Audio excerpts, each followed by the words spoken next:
Mga kababayan, mga katambay, kamusta po? Si Kamanong po. Nagbabalik na naman po muli para po magkomento po sa inyo dito po sa Tambayan Makabayan. Magandang umaga po muna sa inyo, tanghali, hapon, gabi at madaling araw po sa ating lahat mga kababayan.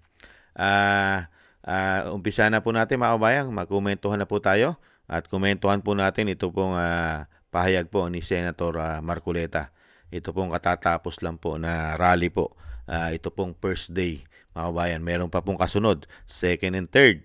At dito po mga tambay ay sinabi niya po ang talagang may mga credible o sinasabing the most credible witness sa kung sakali sa Blue Ribbon nga naman.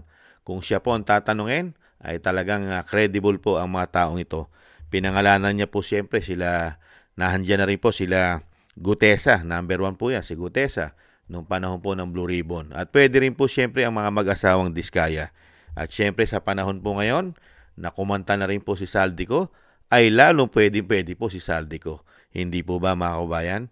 Ito po, komentuhan po natin ito pong pahayag ni Senator Marcoleta. Ang isa pa po na testigo na inaakala ko na pinakatotoo, the most credible witness ever produced by the Blue Ribbon Committee, Orly Gutesa. Siya lamang po ang tumukoy at kumonekta sa pagitan ni Saldico at ang dating speaker, Martin Romualdez. Wala na pong iba. Wala na pong iba. Natakot silang lahat sapagkat totoo ang sinasabi ni Orly Gutesa. Ano po ang ginawa nila? Ang pinagtuunan po nila ay hindi umano na peking notaryo. Paano po mapepeke ang notaryo? Tayo pong lahat, saksi sa umiiral na mga pangyayari sa pagnonotaryo. Pumunta kayo sa malapit na City Hall, makikita nyo ang nakalinyang mga notary publics. Meron po bang nagpapanotaryo sa inyo na bago siya umalis, ay babalikan niya kung sino man yung notaryo at itatanong niya, Sir, Madam, pasensya na po, ngunit gusto ko lang matiyak kung kayo po talaga ang pumirma sa dokumentong ito. Meron po bang gumagawa noon? Yun po ang kanilang ginagamit na dahilan para ilihis. Para sa ganon makaiwas sa tunoy na tinutumbok ng kanyang mga testimonies. Ganito po ang ginagawa nila para sa ganon ay saggaan ang transparency. Tama po yun mga kabayan, di ba? Nasaksihan po natin yan. Kahit po si Marine Sergeant, retired Marine Sergeant Gutesa, kahit po nag-under oath po siya sa Senado, hindi po nila talaga sinabing yun ay okay na. Di ba? Okay na eh. Nag-under oath ka na sa Senado di ba? Pero talagang binakbakan pa rin po nila para po siraan ang kredibilidad ng witness na si Gutesa. Dahil nga po sa sinasabi ni Senator Marcoleta. Di ba?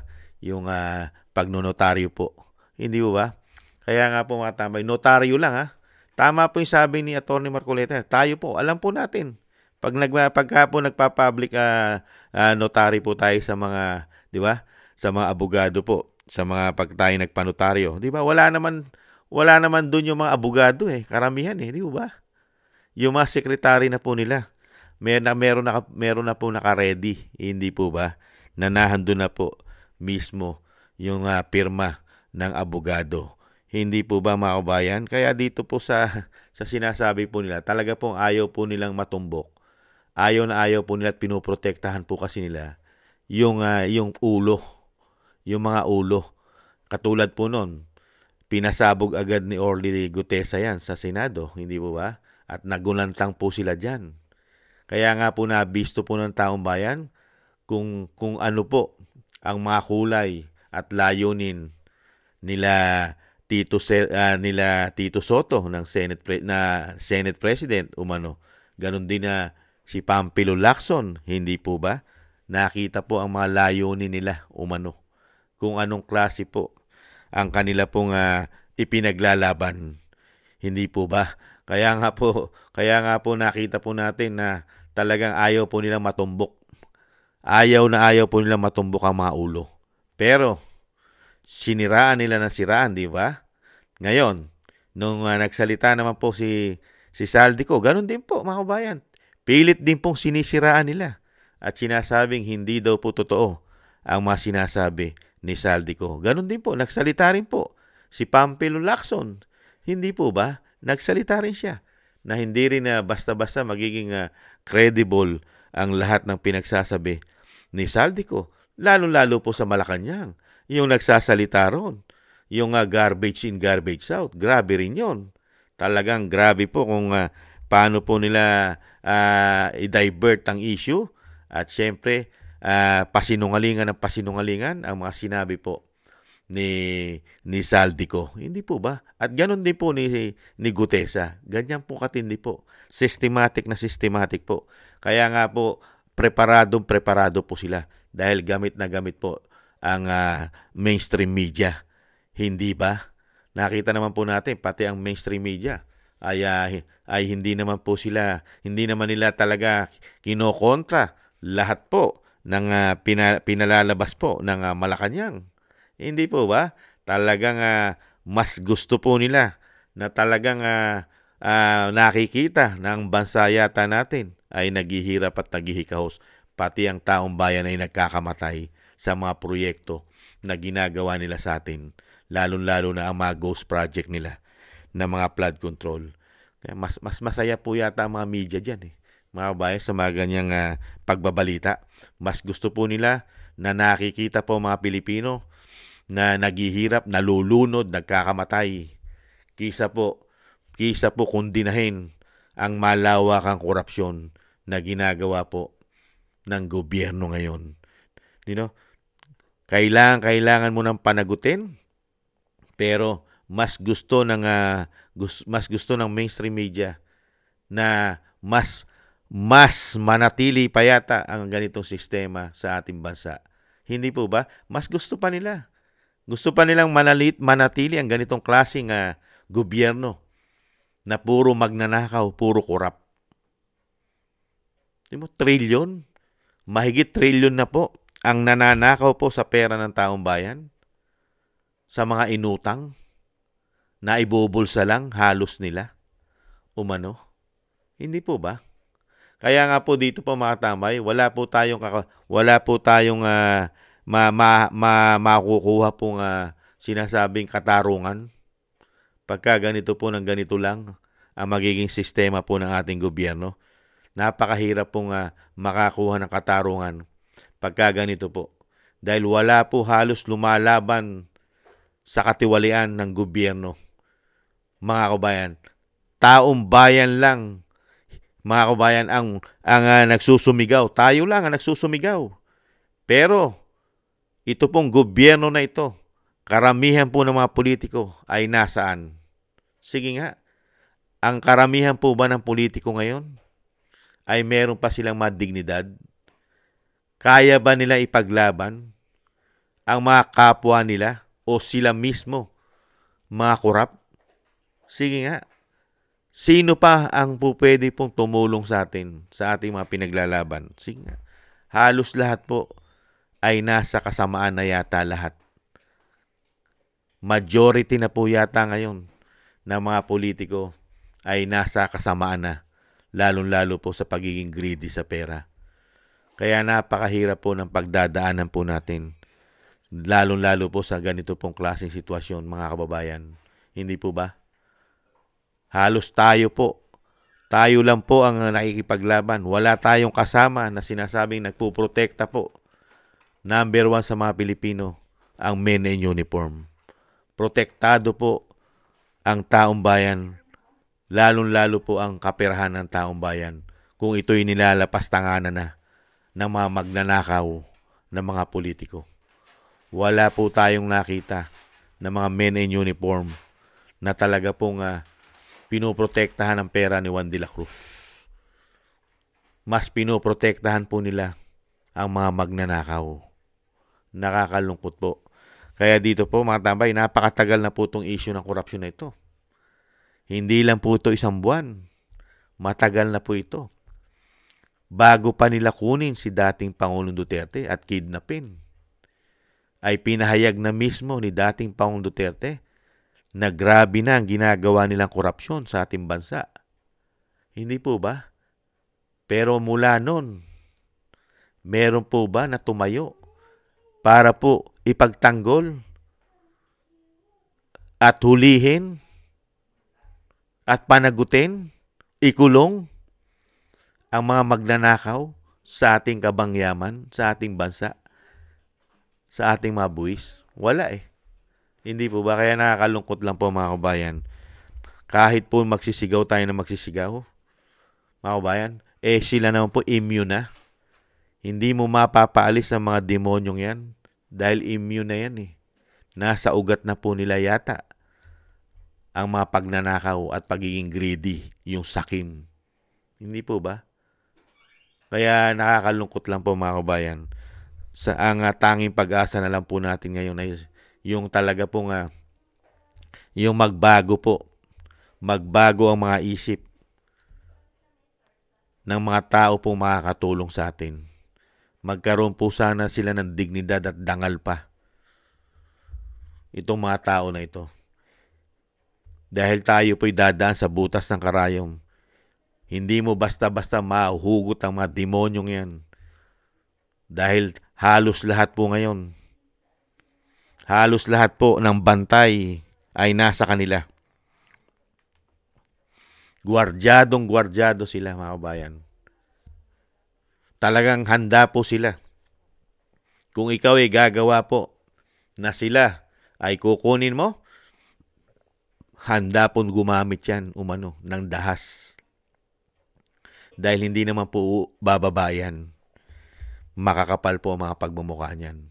Kahit po tumbok na po, alam na po ng taong bayan kung sino ang ulo, kung sino pasimuno, hindi ba, ng korupsyon, at kung sino-sino ang mga nakinabang sa mga ninakaw nila, magmula sa taas hanggang baba o mano. Hindi po ba? Pero hindi pa rin po bababa yan. 100% never bumaba ang mga hayop na yan. Dahil nga nahandun po yung pagiging greedy, sakim, sa kapangyarihan at sa pera ng taong bayan. Ang tanging pag-asa na lang po natin, mga kabayan, ang ating pong dasal, panalangin, na mismo yung nasa itaas na po ang gumawa ng napakabilis na pamamaraan para po sa mga hayop na yan. Nakita niyo naman po kung paano po ipagtanggol yan. Ibang klase po, mga kabayan. Gamit na gamit po ang pera ng taong bayan para protektahan po ang kanilang mga pagnanakaw. Pinoprotektahan po gamit ang pera po natin. Pinoprotektahan ang mga sarili nila. Halos lahat po ay gamit na gamit po ang asset ng ating bansa, lalong-lalo ating buwis. Hindi po ba? Halos lahat po. Nakokontrol nila. Media umano. Di ba? Social media umano. Di ba? Mga men in uniform. Pati po, makakaliwa ngayon, kontrolado na rin po nila mga tambay. Dahil makakasama na rin yata nila ito. Kaya kahit ano po, lahat ng issue na pinupukol mo sa kanila, ay talagang sitting pretty pa po ang mga demonyo. Nakakalungkot lang po. Talagang dadalhin po tayo sa kawalan ng gobyernong ito. Ibabaon sa utang ng mga demonyong ito. At talagang pahihirapan po tayo ng pahihirapan, lalong-lalo sa kahirapan at nagmamahalang bilihin. Samantalang sila nagpapakabuhay-hari ang mga hayupak na ito. Hindi mo ba? Kaya yan po mga kabayan, alam naman po natin lahat po na sinasabi ni Senator Marcoleta ay pawang katotohanan po totoo. talaga pong mapagkakatiwalaan at talagang credible na maging witness o state witness. Hindi lang po si Gutesa, nandiyan po mag-asawang Diskaya na talagang pinangalanan po lahat ang kanila pong kinukuhanan ng proyekto at yung humihingi sa kanila ng porsyento. Hindi lang po senador, hindi lang po congressman, marami pa yan, pinangalanan niya. Mga kabayan, pati po hanggang sa itaas at lalong-lalo po si Gutesa at si Saldico dahil sila'y mag-amo. Mag-amo po yung dalawang yan. Kaya nga po kung mananatili po ng gobyerno ay nasa kanila, malabo pa po sa sabaw ng pusit na sila po ay makasuhan o makulong man lang. Makasuhan mo man yan, mga kabayan, ay madali rin po nilang malulusutan yan. Dahil sila rin po yan. Hindi po ba?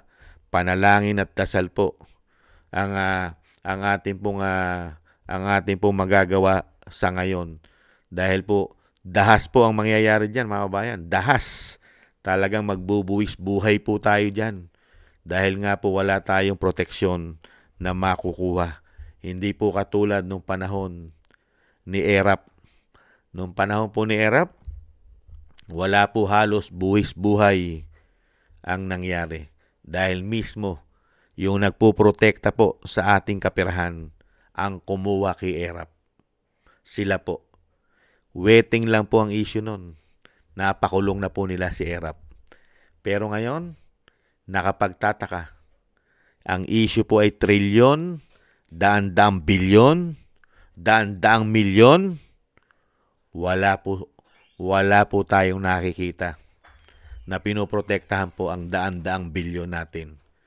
Trilyon at daan-daang milyon ng mga men in uniform. Napakalaki po ng pagkakaiba. Kaya nga po marami tayong tanong Bakit nagkaganon ang men in uniform? Bakit? Panahon ni Erap, ganun lang. Hindi umabot ng daan-daang bilyon. Pero ngayon, trilyon na. Mga kabayan, ikaw ang commander-in-chief. Nga. Mga kabayan, unbelievable. Yan po mga kabayan, patuloy po tayo mga kabayan hanggat wala po tayong nakukuhang suporta sa mga tagapagtanggol po ng bayan, mga bayan, sa nagpuprotekta sa taong bayan na sinasabing mga men in uniform, mananatili po tayong pinahihirapan at pinapatay ng mga ito. Unti-unti po tayong pinapatay umano ng mga hayop na yan. Maraming salamat po sa nagusto po ng Tambayang Makabayan sa YouTube at TikTok. At ganun din po sa mga subscribers po natin, sa mga nagbibigay po ng tulong at sa mga nagko-comment, like, share, and subscribe. Maraming salamat po sa inyo. At ingat-ingat po kayo mga kabayan.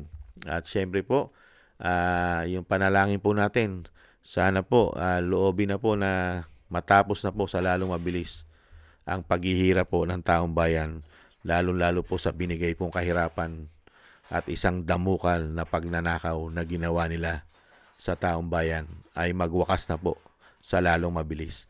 At ganun din po ang dasal po natin mga kabayan sa pamilya Duterte na sila po ay maingatan, ang ating Vice President at ang dating Pangulong Duterte ay mailayo rin po sa kapahamakan at madugtungan pa po ang buhay ng dating Pangulo at makalabas na po sa lalong mabilis.